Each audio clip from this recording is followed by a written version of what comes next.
ये है Torex cough syrup. खांसी के लिए बहुत अच्छी औषधि है ये। इसको इस्तेमाल करने से खांसी में तुरंत राहत मिलती है। गाँव या मल्हार या भीमपलासी टोरेक्स कफ सिरप है तो अलविदा खांसी।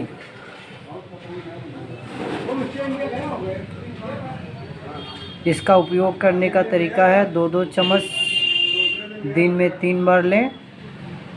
खांसी आपकी पूर्ण रूप से सही हो जाएगी।